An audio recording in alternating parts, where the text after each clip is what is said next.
একটা দল কতটুকু এগিয়ে যাবে তার ডিপেন্ড করে তার যুব সংগঠন কতটা স্ট্রং আছে তার উপর ভিত্তি করেই দল কতটুকু এগিয়ে যাবে তা কি করে ডিপেন্ড করে।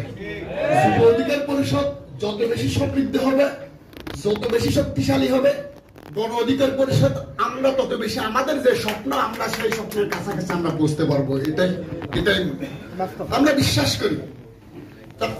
প্রত্যেক জায়গায় আজকে একটা প্রোগ্রাম আসলাম যে আমাদের যে সুন্দর সিস্টেম, যে সবকিছু যে একটা সিস্টেমের মধ্যে যে একটা যুব অধিকার পরিষদের প্রোগ্রাম চলতেছে, এটা আমাকে খুব অনুপ্রাণিত করে। এটা আমাদের জন্য, এটা আমি বলি আমাদের প্রত্যেকের জন্য দল যদি আপনার সুসংগঠিত না হয়, সুশৃঙ্খল না হয়, তাহলে আপনি কখনো কোনো কিছু অ্যাচিভ করতে পারবেন না। আপনার অনেক সৈন্য আছে কিন্তু সৈন্য কথা শুনে না, কারণ লিডারশিপ মানে না, তাহলে সেই সৈন্য দিয়ে আপনি কি যুদ্ধ জয়লাভ করতে পারবেন? কখনো সম্ভব না। সুতরাং সৈন্য যেমন বেশি দরকার, ঠিক তদুরূপ সৈন্যগুলোকে সুসংগঠিত করার জন্য যে মূল মন্ত্র দরকার সেটা হলো ক্যারিজমেটিক লিডারশিপ।